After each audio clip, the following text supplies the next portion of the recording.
So we will, yet another day that we didn't fix it. But one of the ways that we try to address it is through the community housing trust model.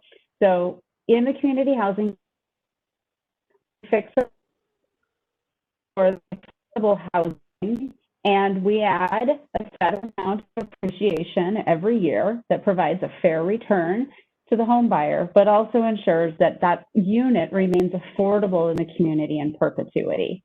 So I'll talk a little bit about the history of housing. Michael, I'll have you advance, I think.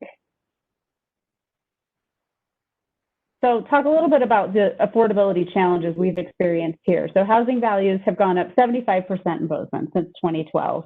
And I think that we see increasingly that that leap from renting to ownership is becoming increasingly difficult to make.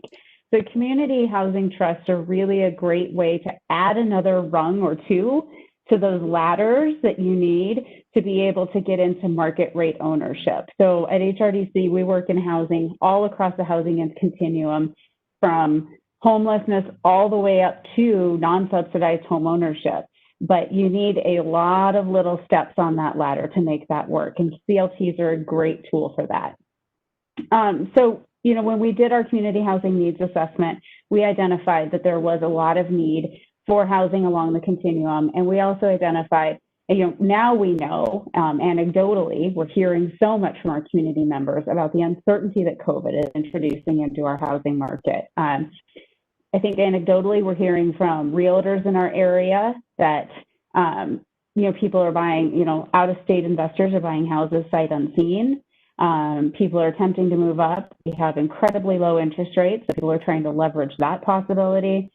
So I think that COVID has introduced a new level of kind of uncertainty and demand for housing in Bozeman, but also has created a lot of uncertainty around income and just economic health for folks who are trying to get into housing. So we've all identified just a need for effective long-term solutions that can protect and really leverage these limited funds that we have. So land trust in Bozeman, I think that, you know, there's not a lot of awareness around the fact that we've been doing land trust in Bozeman for a really long time.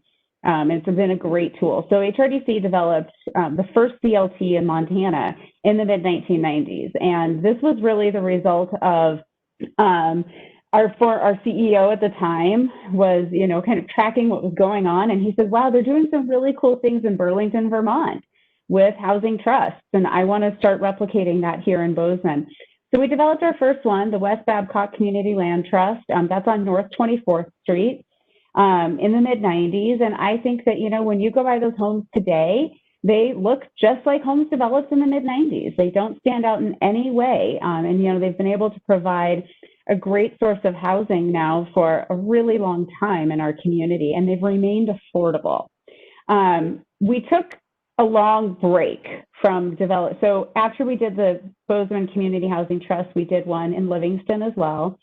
And then we kind of took a long break from it. And one of those reasons, and I think Michael will talk about this, is it is one of the challenges of community land trust development is appropriately capitalizing, making sure you have enough upfront investment in that model to ensure that they remain affordable in perpetuity. And, you know, we have limited resources that we're working with. And there was, as much as the community housing trust model is very successful at maintaining affordability, there was a time period where I feel like some of the providers of those very limited resources were hesitant to fund the community housing trust model, particularly in Montana. I can't speak to how that played out in other places, and perhaps Michael can, but there was this feeling of, gosh, that's a lot of money up front to keep this house affordable. And I know from our organizational standpoint, a lot of the investment shifted to things like down payment assistance, which is also fantastic and has a place. You know, because the thought was, well, we'll loan out $20,000 and we'll get that $20,000 back, and then we'll loan it out again. The problem is, if you go back to that very first slide, housing prices are increasing at such a significant rate that $20,000 doesn't help as much as it did the first time around. So we really got back to community housing trust development, and I think we've gotten better at educating our funders, and we've seen the funding model in Montana swing back towards that affordability and perpetuity.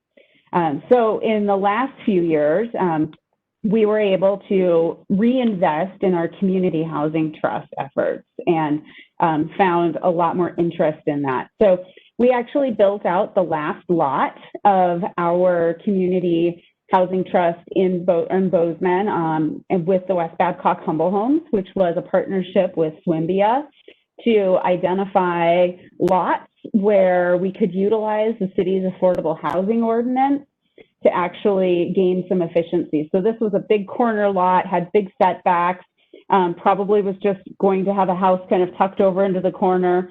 And instead we were able to do a minor subdivision, put 2 houses on it with a 0 lot line, which is where the garage is attached, and able to kind of utilize 2 tiny homes to get an idea of how do these fit into the housing market. We know that the average household size in Bozeman is actually quite small, actually under 2 people.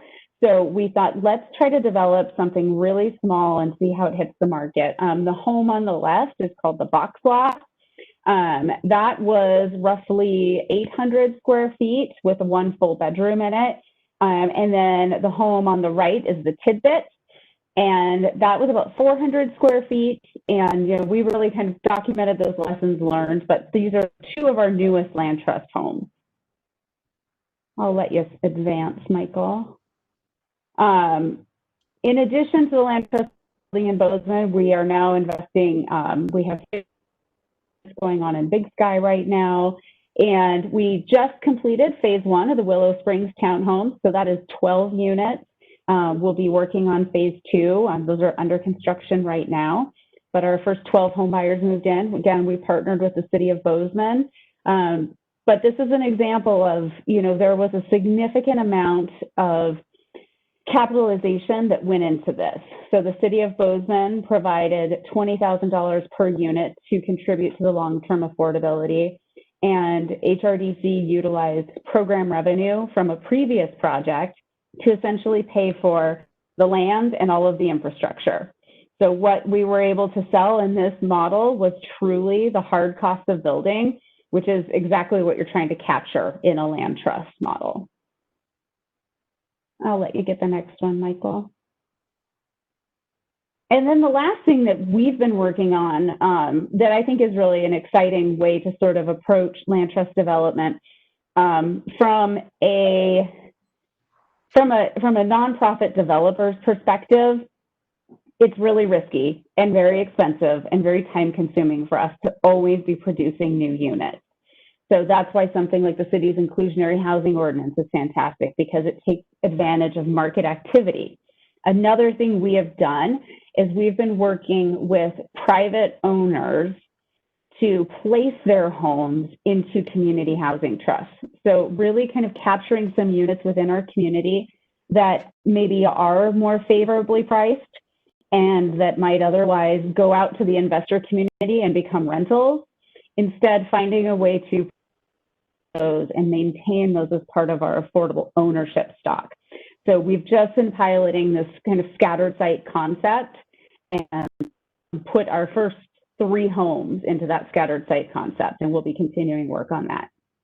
I think with that, I'm going to turn it over to Michael to talk a little bit more about CLT 101. All right, I'll do this very quickly. Thank you, Tracy. So we talk about community land trust, community housing trust, CLTs, CHDs. We're talking about the same thing. They just are called differently. And I'd like to spend just a few minutes pretty quickly giving you all sort of common language about what we're talking about here, right? And it really begins with this slide, as Tracy referenced, right? Is that most of the time, I'm not speaking necessarily about Bozeman, but most of the time, if we craft solutions to this rising housing affordability crisis, we tend to target the assistance to individual households, providing them with down payment assistance, or something that bridges the gap between what they, based upon their income, can afford and what the cost of housing is.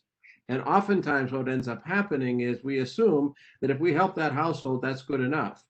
But on the back end, what ends up happening without any particular arrangements putting in place is the home sells at a market rate, and the subsidy that's been provided disappears in that homeowner's pocket when they sell their home, which is great for them, but it's not a particularly effective long-term solution. So the sort of next best thing is, well, let's, as Tracy mentioned, let's put this money in up here and we'll ask for it back whenever the home sells. But when we see these widening gaps, these widening affordability gaps, the amount we get back is simply not enough to make the home affordable the second time.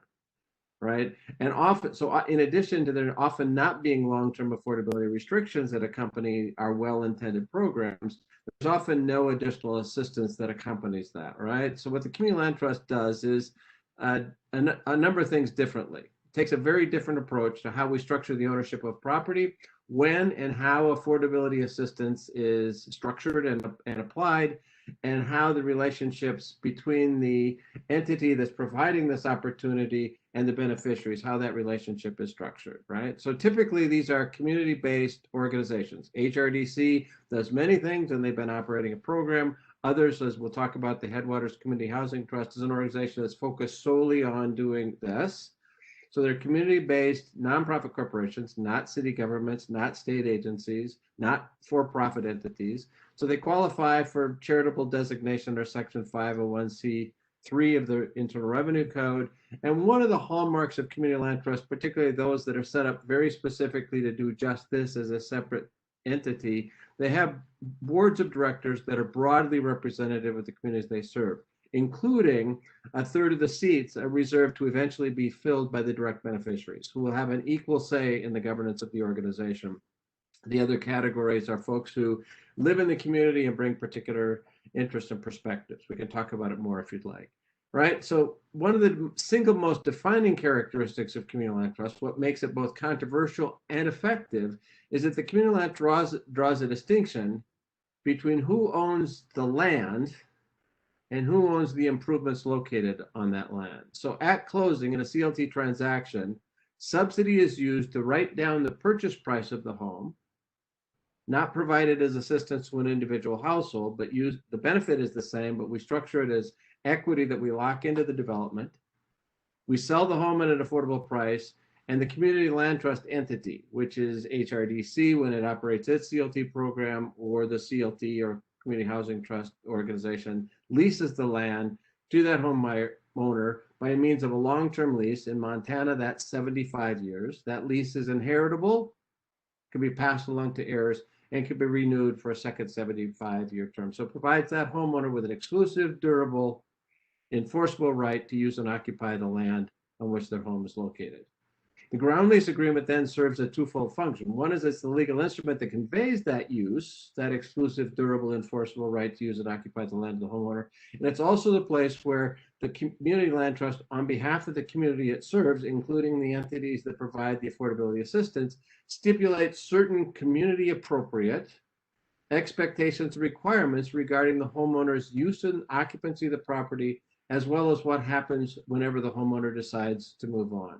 So the kinds of stipulations that we see in these ground lease agreements, and there are some 300 community land trusts operating around the country. There are several here in Montana.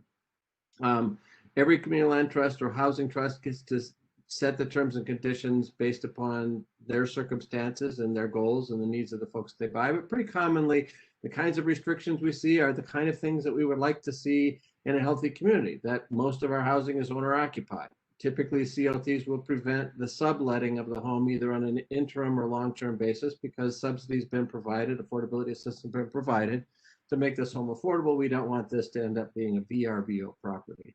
And oftentimes it says you just need to take care of your home. You need to follow the rules.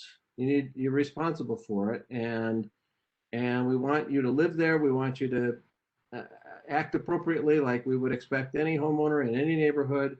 So follow the rules.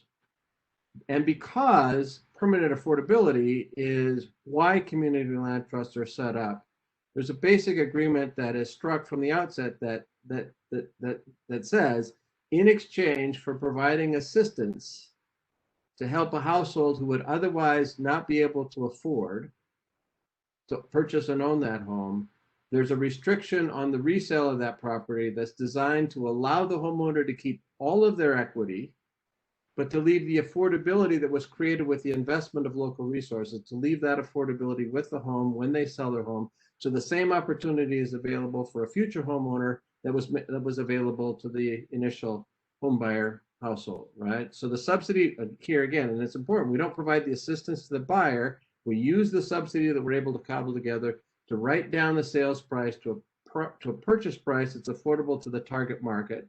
And then in turn, by signing the ground lease, the homeowners agreed to leave that affordability in the home should they choose to sell. And that this process is governed by a resale formula that's fully disclosed and that's included in the ground lease agreement. And in so doing, the affordability subsidies that we work so hard to cobble together are protected not only for the benefit of the initial occupant, but for subsequent occupants as well. So I'm going to walk you very quickly through a hypothetical example. This is not an HRDC example or anything. I'm just, the point here is to illustrate how the arithmetic works. So the homeowner, let's assume the property would otherwise sell for $300,000. This could be new construction, it could be acquisition rehab, it could be a townhome, it could be a detached single family home.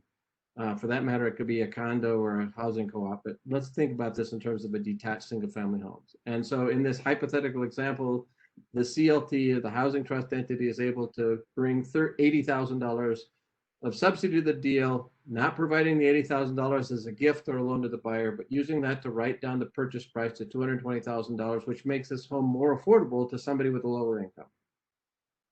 And the assumption is when the homeowner goes to sell, they get to keep all of their equity. And one of the two main approaches to resale formula, this is another one that we can talk about, but one of the more common ones is the homeowner gets to sell their home for their original price plus a percentage each year they live in their home, that they own it, right? So some CLTs will set that index based upon an annually adjusted index, like the change in area median income or the change in CPI or the change in the blue collar wage base. Other CLTs are saying you get 2% simple interest each year you live in your home. So let's play out that example. Let's say 10 years later, the property is increased from $300,000 to $450,000, but the homeowner share is 20% of their original purchase price, because 2% times 10 years, simple interest is 20%. 20% of the 220 is $44,000. So what the homeowner in this hypothetical example can sell their home for is $264,000, which is the original affordable purchase price plus what's determined by the resale formula. The home sells for $264,000. It's got a market of $450,000. So whatever the homeowner doesn't take with them remains in the home. So this home remains affordable for the next buyer. Now, and again, with this $264,000 at the closing, the homeowner pays back the remaining balance of their mortgage. So they're likely to walk away with a whole lot more than $44,000. But all we're letting them add to the increase in the resale value of the resale price of the home is this $44,000. So hang on. And all of this is done within an organization that commits to paying attention to the way this works, not only up front, but over time. There's a lot of affordable housing organizations. HRDC is not one of them, but there are a lot of well-intentioned affordable housing organizations that go through the extraordinary work of finding a lot, building a home, hustling a subsidy, qualifying a buyer, and helping them move in. That's an extraordinary amount of work. And then many of those organizations assume that their work is done. And that's not the case with these kinds of organizations we're describing, because we want the homeowners to be successful, we want the home to remain in good and quality condition, and we want the resale price to remain affordable. So we lay out clear expectations in the ground lease, like you got to pay your taxes, you got to keep the home insured at specified levels, you can't rent it out as a VRBO. And so the CLT commits to monitoring that, and in the event that it needs to step in, it can enforce that compliance in order to protect the community's long-term interests. And so because of that, by definition, community land trusts or housing trusts enter into these long-term interactive relationship with their homeowners, staying in contact, staying in communication, and providing or arranging for any additional support services that people may need should they run into some difficulty, because COVID comes along or somebody loses their job or whatever it might be. So CLTs are noted for kind of standing behind and backstopping the homeowners in their efforts to become successful. The outcomes of this, if we look at the CLTs across the country over the last 40 years, that over 90% of CLT homeowners remain in their homes at least 5 years. And even though these are long-term leases with 30-year fixed rate mortgages, interestingly enough, if we add up across all the CLTs across the 48 states in which they're operating, the average length of home ownership for CLT homeowners is 7 years, which is what Fannie and Freddie tells us is what happens in the conventional market, which we think makes that another indication that it works. And there have been a number of places where CLTs have been around long enough and have built portfolios of homes large enough that they've gone through multiple resales, which has allowed us to go in and do some analysis about what happened, what were the outcomes, what were the results. And in those places where we've done the studies, this is not a guarantee that this could happen necessarily in Bozeman, although it might be an aspirational goal. What we've seen when we've done those studies is that when CLTs go to sell their home, CLT homeowners go to sell their homes, that 70% of them, 7 out of 10, when they sell their home, are able to leverage the security and stability of having owned a home they would otherwise have not been able to afford, and this bit of equity that they would get, which they would not have been able to get if they'd have stayed in rental housing. And they're able to go out and purchase an unassisted, unrestricted, fee simple market rate home in the community of their choice. And then because the community land trust has kept the home affordable, it can start the process all over again without having to go back and hustle additional subsidy resources. So we think that there's value in preserving that affordability from household to household without requiring the subsidy. And what it means is that for public sector and private sector subsidy providers, this is a better use of their resources, because we're not going to help just one household with an investment of resources, but multiple households for generations to come. So very quickly, and then I'll flip it back to Tracy, talk a little bit about a development. So in June of this year, a decision was made to incorporate a new community housing trust organization. The decision was made to call it the Headwaters Community Housing Trust, to situate it geographically, not to call it a community land trust, because we didn't want to confuse it with the very well-respected Gallatin Valley Land Trust, with a very clear purpose, that this organization would have a single-minded focus on advocating for, helping create partnerships to develop, and preserving a supply of permanently affordable homes in Bozeman and perhaps eventually in the surrounding area. So what's next? Tracy, you want to talk a little bit about what's on the horizon for HRDC? Yes. Thanks, Michael. I think something that's really interesting that you pointed out is kind of that tenure of households. And I think we have found something very similar with our housing trust here in Bozeman. And, that 7-year, kind of average.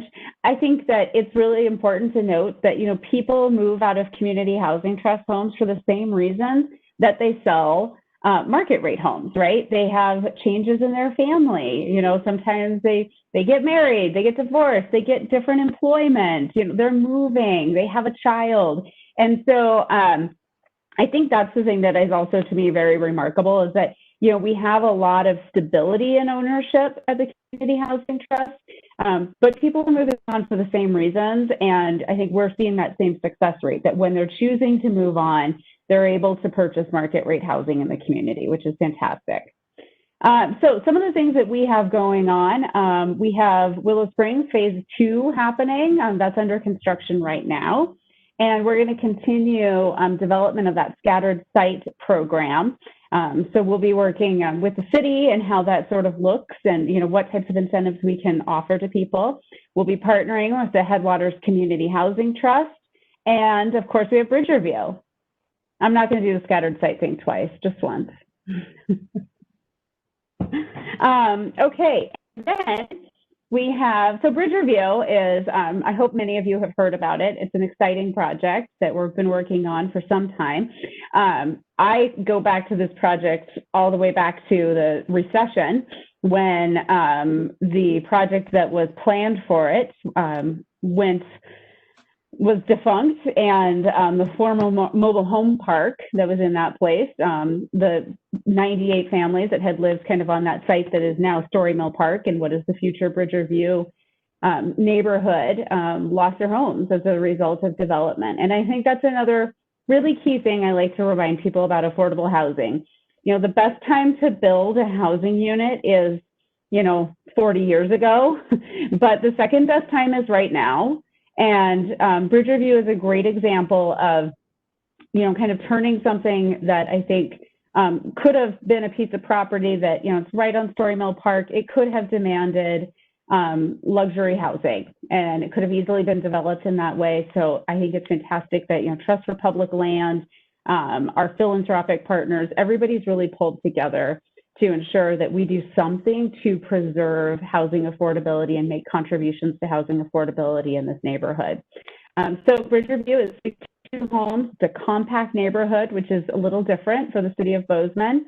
I think I'll have you hit the next slide maybe to show the site plan. It's hard to get a vision of the site plan. This is all available at the website at bridgerview.org. But I think one thing that's really unique about this is that we're really trying to fill a market segment that's a little different in Bozeman. I think that Bozeman has a lot of apartments, a lot of condos, and a lot of single-family homes on large lots. And Bridgerview is really aiming to do something a little different in providing slightly smaller homes on slightly smaller lots with a lot of shared green space and common space, in an area that's right by the park with great connectivity to trails downtown. So it is a little unique for Bozeman, but we think that it's really provides a lot of lessons for things that could be successful in the future as well. So 31 of the homes at Bridgerview will be marketed through the Headwaters Community Housing Trust. The other 31 will be sold at market rate to help support that philanthropic model. It does take investment to, as we talked about, you're going to appropriately capitalize that subsidy. And the sales of the market rate homes will help do that for the 31 homes. The 31 homes are spread throughout the neighborhood, which I think is another unique feature. A lot of times, affordable housing developers will kind of carve off the least desirable lots and maybe put up some homes that aren't as nice as what else is in the neighborhood. These homes are indistinguishable from all homes in the neighborhood. So I think that there's some great opportunity here for people from all walks of life to own and to have those interactions that increasingly can't occur in our community. So that's Bridgerview. Michael, do you have more that you want to add on Bridgerview?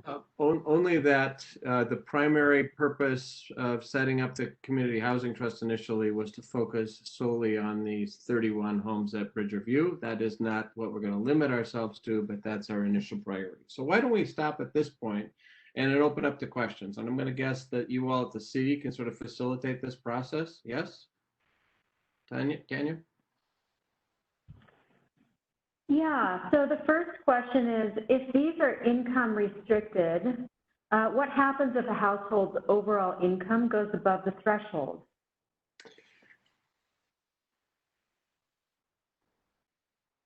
Tracy? Yeah, sorry, my children's school called while I was in the middle of this, so it's always fun. So what we do for qualifications are a point in time. We qualify you at move-in, and then we all hope that your income goes up. Our goal is that your income goes up and that your situation continues to improve, so you'll be able to sell your community housing trust home, create that opportunity for another person, and move into market rate housing in your community.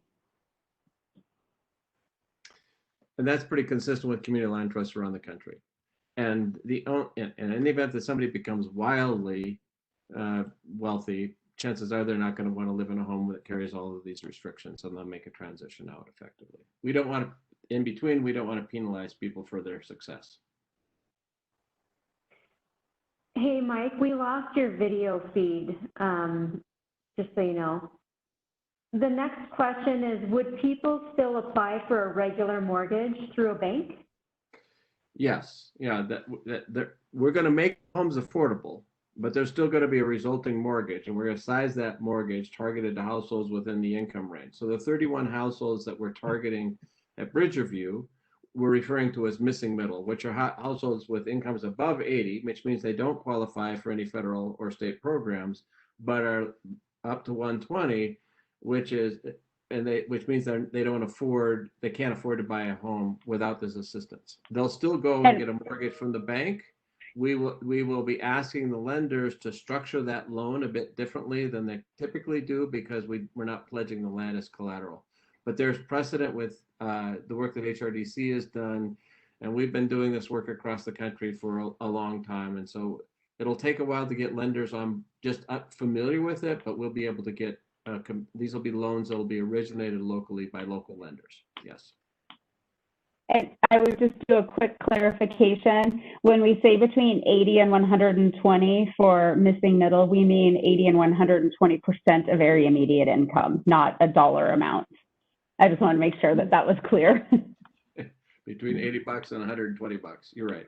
Thank you. Yep, that's it. Yeah. So yeah, I just wanted to make sure that it was clear that we were just talking about percentage of area median income.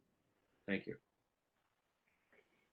And then there's the next question is, does Montana have any preemptions related to CLTs that could be addressed in the upcoming legislature?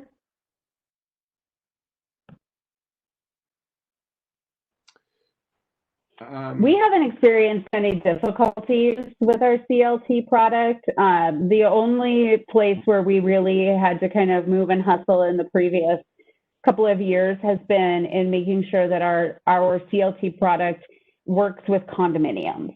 And the condominium, and I think Michael speaks very well to how condominiums work. It is a little bit different within the CLT world, and it was one of the reasons we had avoided it for a very long time. It's workable. It's not as clean as it might be, but I don't know how that works in other states. I just know that in Montana, it was somewhat complex to make it work.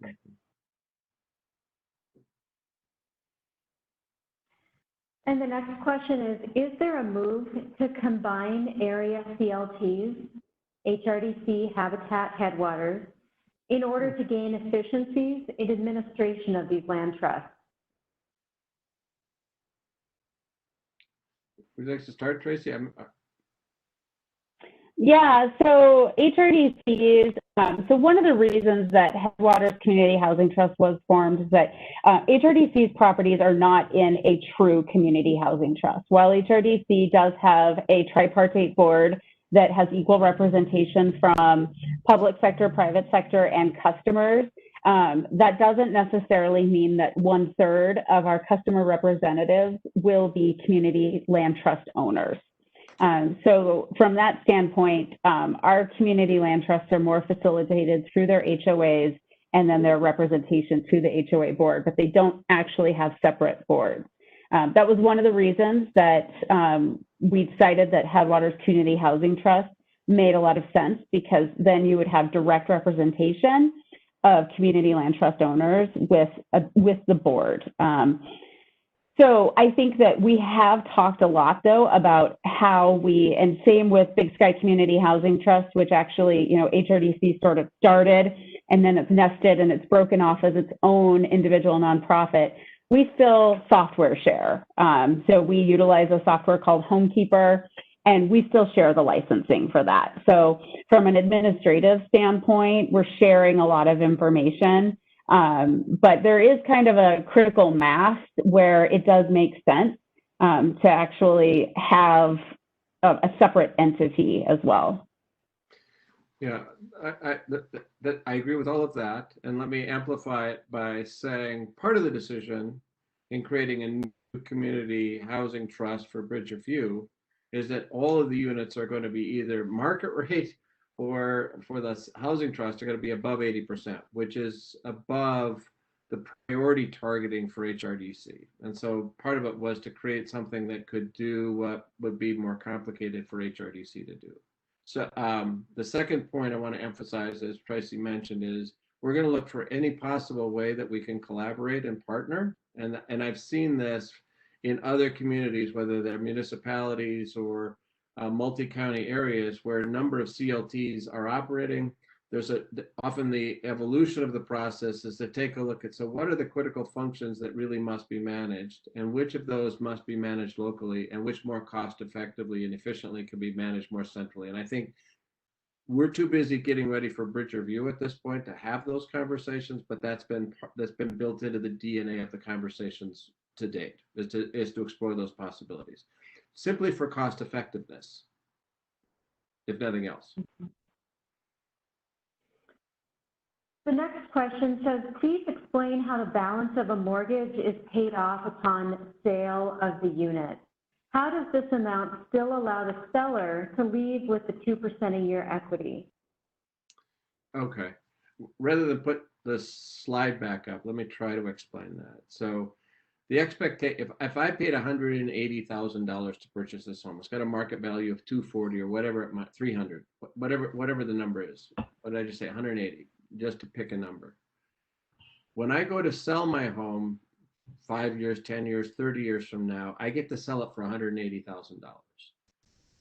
And each CLT, each housing trust figures out what, in addition to that original sales price, what share of any appreciation in the value of the home that's owned and the lands that's leased is the homeowner allowed to keep. So in the example I use, that $180,000 is the original sales price, but they get 2% of that amount, simple interest, each year they live there. So if they live there for 10 years, 20% more of that is 20% of 180 is what, $18,000, right? No, yeah, no, 36,000. Anyway, the point is they get to sell it for the original price plus plus whatever additional appreciation they're allowed to keep. The rest of it stays in the home. Then with whatever is that resulting sales price, $216,000, at the closing, they have to pay off the balance of their mortgage. But remember that during that period of time, if in this 10-year example, they've made 10 years of monthly payments. So their principal balance was originally $180,000, but they probably got, I don't know, $60,000 worth of equity that they've built by simply paying off their mortgage. So they get the 2% per year that the CLT allows, but they also get to keep every bit of their equity. We're not interested in taking away equity that they've earned by deciding to own a home, by taking care of it, and by making their monthly mortgage payments. We want them to keep that. Plus, we want to keep some of the upside, because one of the benefits of owning residential property is the ability to build equity. But we want to make sure that we limit how much equity is related to the improvements themselves, simply because we want to keep the home affordable. So we could set up another session at some point. I've got a Zoom account where I could show you some real examples based upon some reasonable assumptions about what that might look like in terms of how much money the seller keeps and how affordable the price is to the next buyer. Because that's the balance point that we're trying to navigate here. We're trying to balance two equally important and directly competing goals. One is to provide a fair and equitable return to the seller. At the same time, we want to preserve a fair and affordable price for future income, limited income household that we don't even know who they are yet. So that's what we're really trying to do. And I would add one other piece to that. You know, I think something that gets lost a lot of times in the discussion, I know I've had several discussions with folks that are looking into the community housing trust, and they say, well, I'm only going to get 2% a year. You know, that's not enough. Or, you know, if I took, I've had, you know, well, if I took that money and I invested it, you know, I would get more, and then I'd be able to put more in towards the purchase of a market rate home. And one of the things that I remind people is that because we're trying to strike this balance, of course, between a benefit to an individual and a long-term benefit to a community, there are some trade-offs, not for everyone. But a really key benefit, I think, of the community housing trust model is that it stabilizes your housing costs. And it's something that we oftentimes, you know, we talk about as a benefit of home ownership, but we don't always talk about as much as we should with community housing trust, is that you really are protecting yourself from the whims of the rental housing market where you live. So our housing trust in Big Sky is a great example. I have folks who say, well, the market return on housing is so much higher than 2% right now. And I'm like, absolutely. And if you could afford the market rate housing, I would absolutely encourage you to do that and take advantage of that opportunity. But the rental housing market, Sky, is so difficult to navigate. And the likelihood that you could lose your housing in any given season, that risk is so high that when you're considering taking a 2% return, you really have to also think about what kind of risks you are taking on by continuing to stay in the rental market too, as you're weighing out all of the risk and reward. So, I think a lot of people in Bozeman in the previous years have, seen their house that they've been renting get sold. And this is a really great way to protect against that risk as well.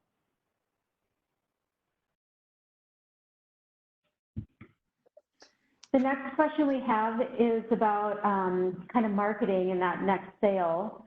When the original owner moves out, how is the home marketed to the next owner? And when there is competition from several people who want the home, how is it decided who gets it? Well, the process begins with, and this is stipulated in the lease agreement, and all of this is fully disclosed. And most community land trusts, and this will be the case for Headwaters Community Housing Trust, whenever somebody buys the home, that we're also asking them to meet with an attorney, so that they have the benefit of knowing, getting counsel that what all of this is, because we certainly don't want somebody to get into it who doesn't understand what they're getting into. What the lease stipulates at resale is that the community housing trust has the preemptive option to purchase, right? So it arranges for the sale to the outgoing homeowner seller, and arranges the purchase to the incoming buyer. And the questioner, the person to ask the question is right, is oftentimes there's a lot of competition because this is still an affordably priced home. It might even be more affordable compared to market prices than it was at its original sale. And that's each housing trust figures out how it does that process most fairly. Most of the time, it's done by the first person that's on their waiting list that's available to buy them, which is much the case of what ends up happening in the conventional market. Because community land trusts that are doing their work well are constantly getting calls, are constantly marketing the availability and the methodology that they use. So often they're building up these long waiting lists, which then motivates them to look, as HRDC has done, is to develop more units however we can. So we try to make that process as fair as possible. But it's a process that's controlled by this community-based, value-driven organization that includes actual homeowners on the governing board. So we're doing this in a humane fashion.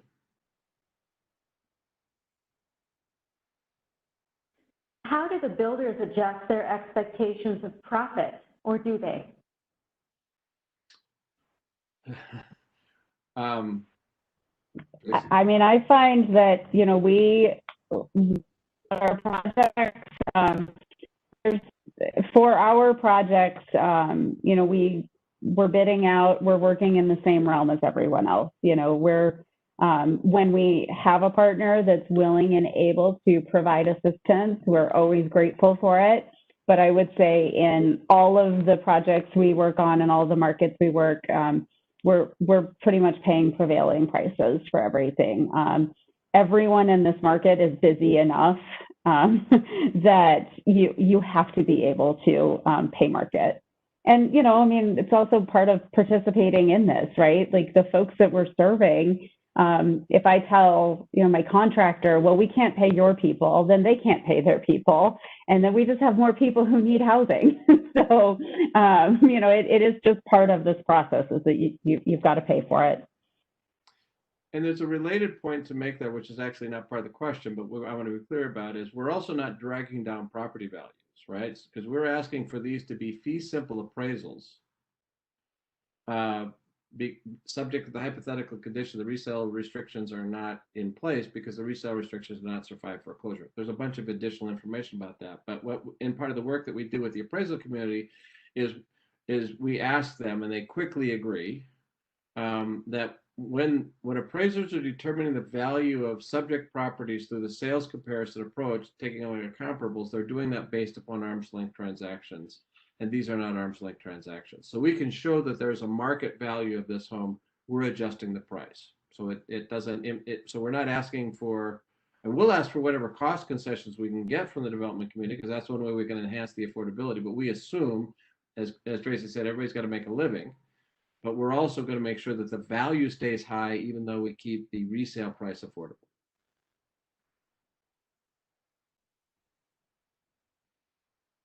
Going forward, will HRDC use their own land trust or use Headwaters?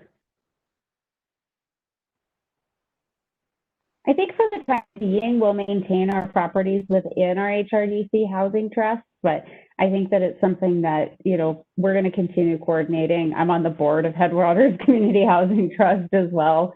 So I think that there's going to be a high level of coordination between the organizations, and I think we'll have a lot of ongoing discussions about how to best streamline that work. This is not a hostile takeover. I mean, that's just not what we're doing here. We're trying to figure out a way to situate ourselves to take advantage of a real opportunity, which also then creates the potential for this organization to promote this model of permanent affordability. And if there continue to be separate paths, that works with collaboration. If there's some sort of future partnership, we'll explore that when the opportunity presents itself. This is all a very friendly and amicable arrangement. And then this refers to income qualification. If if a homeowner's income after time exceeds the 80%, are they forced to sell, as used to be the case under HUD? No. No. Nope, it's a point in time qualification. So when they move in, we do the point in time, or when they, you know, are qualifying, we qualify their income. Whatever happens to their income after that, you know, even if it goes down, that's when the stewardship part kicks in, right? You know, how can we help you maintain your housing in the face of a reduced income? But if their income goes up, they're not penalized for that. For the scattered site homeowners, what is the pitch that you make to a homeowner? And can you describe the typical situation where a CLT is attractive to the homeowner of a scattered site property? Yeah, I think that there's a few, and we're in a very pilot phase. So the first houses that have come to us have been, you know, what I would call friends of HRDC, who have said, I want to help. What if we try to do something like this? We're still spending a lot of time studying how other communities are doing this. There are a lot of communities where they're able to provide tax incentives. They're able to provide all sorts of there's a lot of different ways to do this. And we're working on it. Michael, I'm thinking that you probably have some examples of things you've seen, but for now it's been friends of HRDC that have said, I want to help. So. Yeah, there's a number of community land trusts that I've been working with. We've done some financial modeling around this, as well as some program development, and they're actually focusing, just use this as an example, on helping senior homeowners age in place. All right, and the backstop to this is there might be folks that are my age or older who maybe they may own their home outright. They may not even have a mortgage, but they may have some system that needs to be replaced. Their furnace is faltering. Their water heater is leaking. Their roof needs to be replaced. And in those situations, the homeowner is reluctant, and we've had these conversations, and these are real life examples I'm referring to, where the homeowner is reluctant to tap their equity because they didn't live in the home long enough to realize the benefit of it, and they don't have the cash available to do that, so they're living in a home that's leaking carbon monoxide or the roof is leaking. So the CLT in that arrangement, it still requires subsidy, but provides the resources to that homebuyer household, that homeowner household, to make those improvements in exchange for an agreement that when they leave that home, it becomes the community land trust property. They get to keep their equity. We're not taking that away, but we're providing them with the opportunity to remain in that home over time. So it's benefit and an accompanying, you know, agreement. So in those particular situations, it becomes very appealing.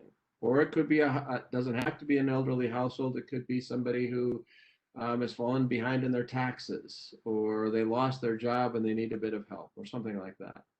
So there are some civic-minded, value-driven folks like the people that Tracy has referred to are just willing to make this happen because they don't need to give it to their kids. They want something good to come of it. But there are other situations where, in consideration for assistance received, homeowners will agree to make sure that this opportunity is protected and leveraged for some future household.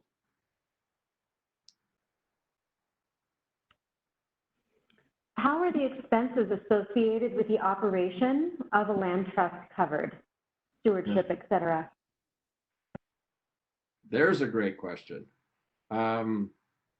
Because I have been searching for 40 years now, this past summer, working with Community Land Trust for the magic wand, and I have yet to find it. So what community trusts do is, like any other nonprofit organization, they try to do immense amount of work on really pretty limited, pretty narrow budgets. So many community trusts, especially when they're starting out, are either sponsored and supported by a parent organization like HRDC. Tracy, you can talk about that. Or they're tapping the same kind of resources from public sector and private sector resources to get themselves up and going. There is a revenue source that's important to think about for the ongoing viability of community trusts, and I need to set this up, and I'll try to make this quickly. One of the decisions in the ground lease agreement is, should I, as the homeowner who's receiving $120,000 worth of assistance to buy this home I would otherwise not be able to afford, or whatever the amount that is, should I pay some sort of a monthly lease fee, ground lease fee, to the CLT that made this possible? And every community land trust that I know does charge that lease fee. It's always a really nominal amount, because any amount that that is charged to the homeowner reduces, it's factored into the front end underwriting ratio, so it reduces the mortgage that home buyer household is going to qualify for. Why does the CLT collect it? Well, two reasons. One is it's a revenue stream that comes to the CLT in a small way to support the CLT's operations. And the second and related issue is it acts as a canary in the coal mine, as a litmus test. Because if I owe the CLT $35 a month and I haven't made a payment, there might be something else going on, which creates the opportunity for a conversation between the CLT and that homeowner that might be able to preempt something starting to deteriorate more badly, right? So anyway, back to the issue here is that $35 a month ground lease fee, or $50 a month, or whatever it might be, is some way that's unique to the CLT to support its ongoing operations in a very, very modest and minor way. However, as Tracy said 15 minutes ago or so, scale is also a pretty significant issue, right? Because we know that the larger the CLT's portfolio becomes, the more it can collect revenue from its real estate holdings, the less dependent it's going to be on external fundraising. So a community land trust that's collecting $600 a year, $50 a month from homeowners, and it has 300 homeowners, and that's $180,000. So that becomes a way to support the CLT's ongoing operations without really harming the affordability goals of the organization and the affordable needs of the organization, the affordable requirements of its constituents, of its beneficiaries. Tracy? No, I think that covers it. I think that it is about trying to hit a scale, and there's tipping points along that, of course, but for the most part, you can add a lot of increment and get benefit from that increment without necessarily overtaxing your staff or harming your stewardship efforts.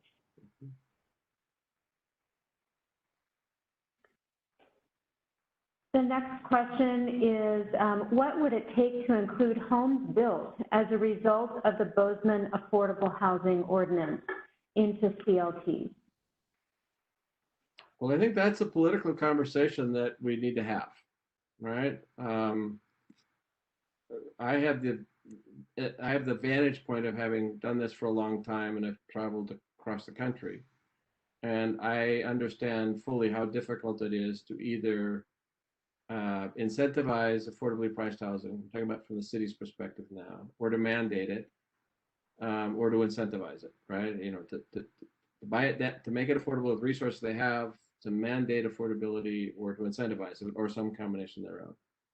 What I know is from most programs that are out there, and this is a completely candid and honest statement, most of those kind of municipal programs that are out there, their biggest failing has been not in the design of the program, but in protecting the availability and affordability of the homes, right? Montgomery County Partnership in Montgomery County, Maryland, some 35, might be 40 years ago, created the first inclusionary zoning program in the United States, and they pioneered it. There was great wailing and gnashing of teeth when that program was put in place. I understand all of the rest of that, but the statistics are they've lost over 80% of the units that were created because they didn't preserve housing affordability. So I don't want to be presumptuous, but I think there ought to be a conversation about should units that are created through the affordable housing ordinance in one way or another, should there be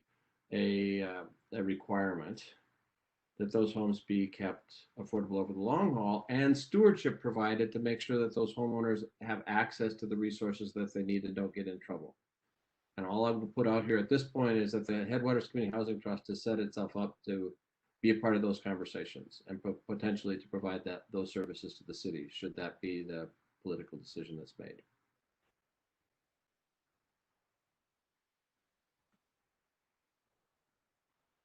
As a city staffer, there are no more questions listed. A big thank you from somebody.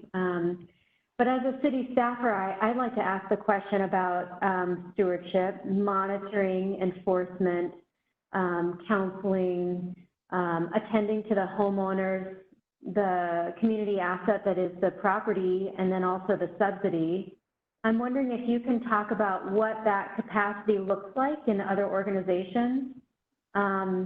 I guess we don't quite know what Headwaters will look like yet, but I'm interested as a staff person, what that job looks like and what it takes to do it. Want to do an initial pass, Tracy? And I'll talk a little bit about how we're planning it for the trust.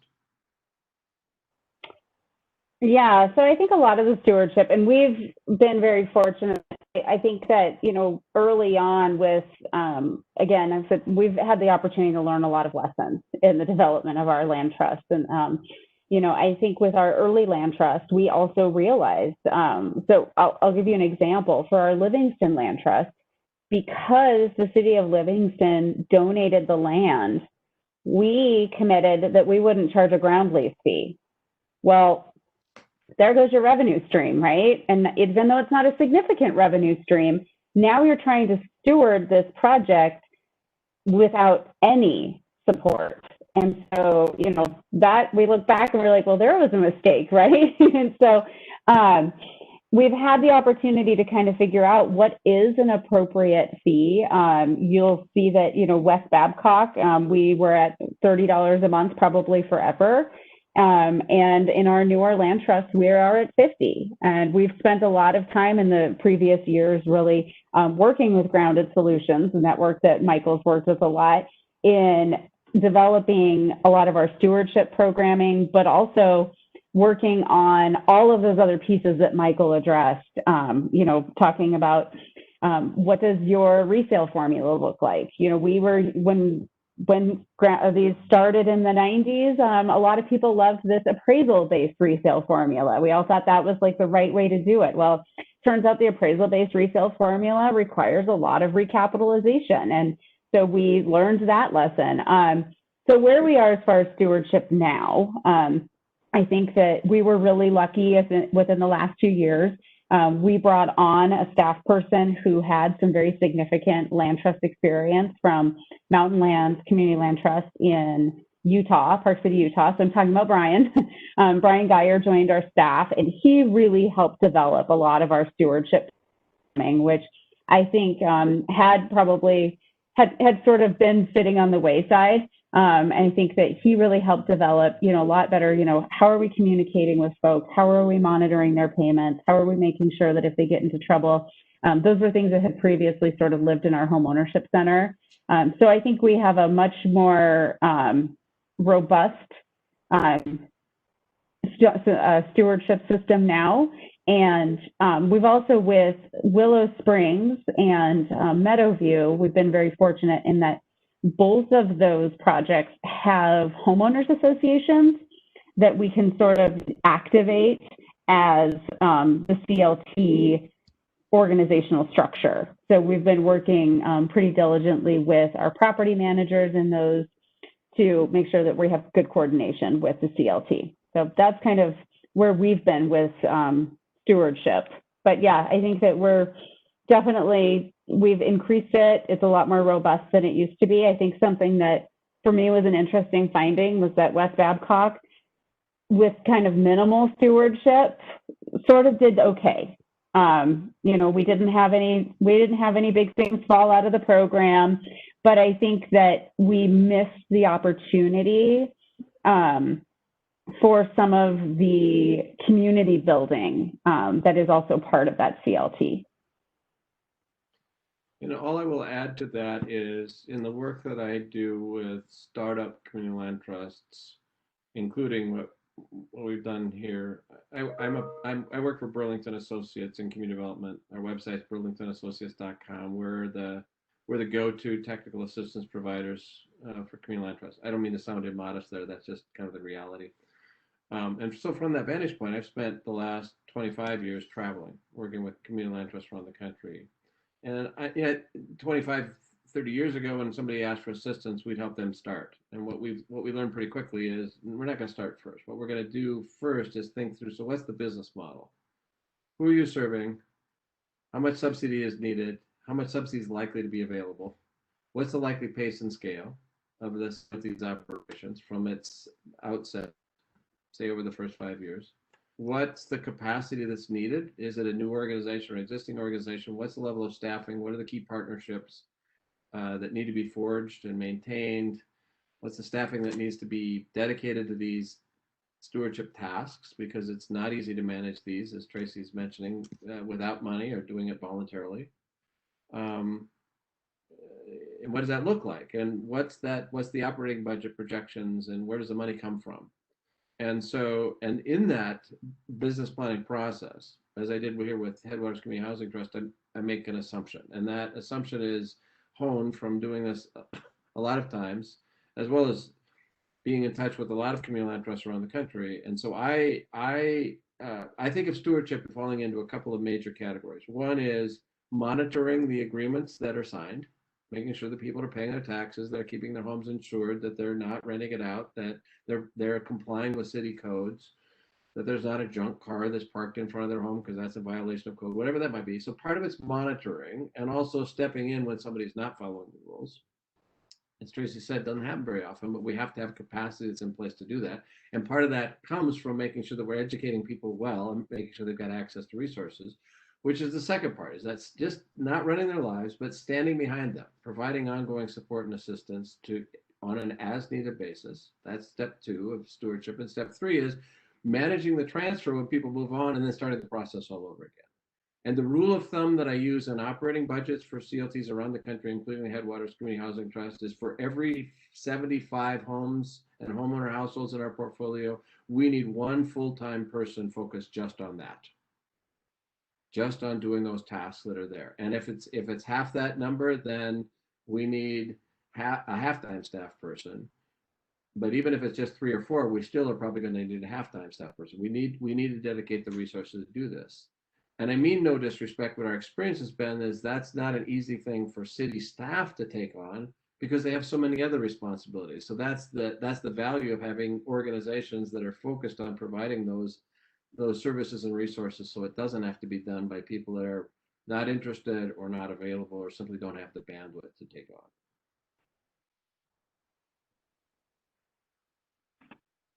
There's still no other questions, so I'm going to ask one last one, and then we'll do a final round. I've been really thinking about and hearing a lot about diversity and inclusion. A lot of people have fear about gentrification or about being priced out of living in communities. I'm not necessarily talking about Bozeman, but I think I've heard that around town as well. And I wondered if you could just speak a little bit to how a community land trust program addresses those types of concerns.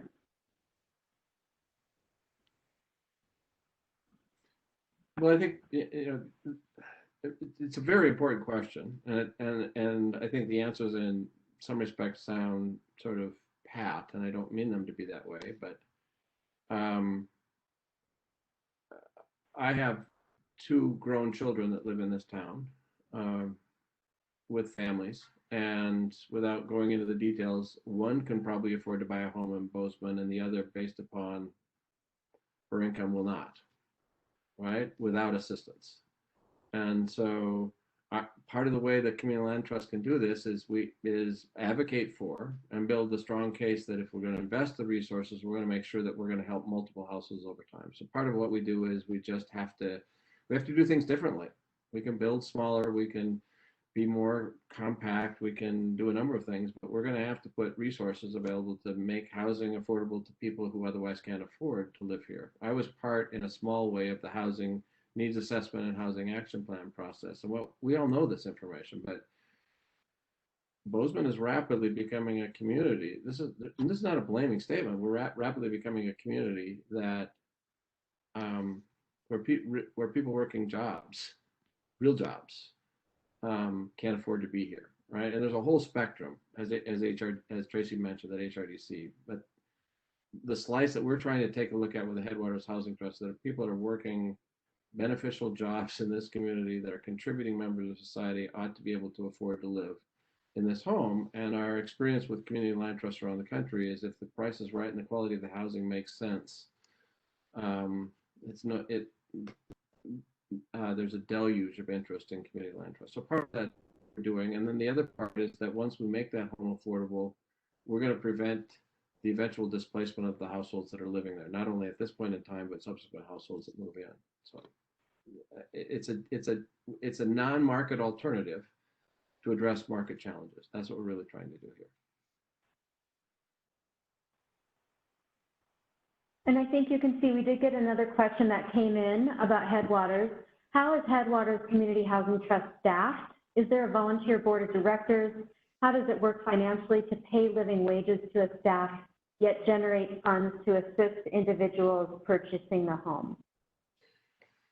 Great sets of questions, and there's a bunch of them in there. So the first version is there is a board. We began in November meeting with a group of community representatives, many of whom transitioned onto the founding board of directors. It includes Tracy, as she mentioned, Christine Walker with Navigate LLC, who's playing a coordinating role in the Bridge Review development, Kelly Olinger from Q Architecture, Barb Sestero from the Wilderness Society, Randy Carpenter from Future West, and Carson Taylor, the former mayor, are all on the board of this organization. And we're in our September meeting, we're talking about ramping up the number and filling in the gaps with the capacity. Right now, through the generosity of the Candida Fund, who is supporting the development, they're paying for me to provide technical assistance to this organization and some executive management. And the business plan calls for some paid staffing beginning next year, either under a contract basis or as an employee. And so we will be looking to fill that position. We're not having those conversations yet, but the business plan and the 5-year operating budget projections were approved.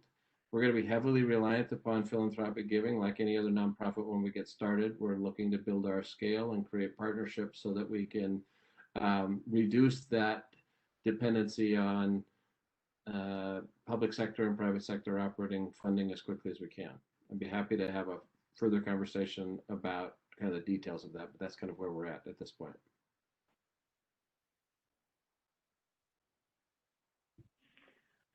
Well, I think those are all the questions that have come in. Thank you both very, very much. That was a great conversation. Thank all of you who attended for all of your questions and for being willing to be part of our experiment today. We hope to do it again. I hope somebody had a brown bag and a lunch somewhere along here. I know. I have a granola bar. That's great. Yeah. Well, you're going to be hearing more about Community Land Trust and the Headwaters Housing Trust, as well as HRDCs in the future. We're going to be setting up some forums to talk about this. So in the meantime, if you've got questions or comments, don't hesitate to get a hold of me.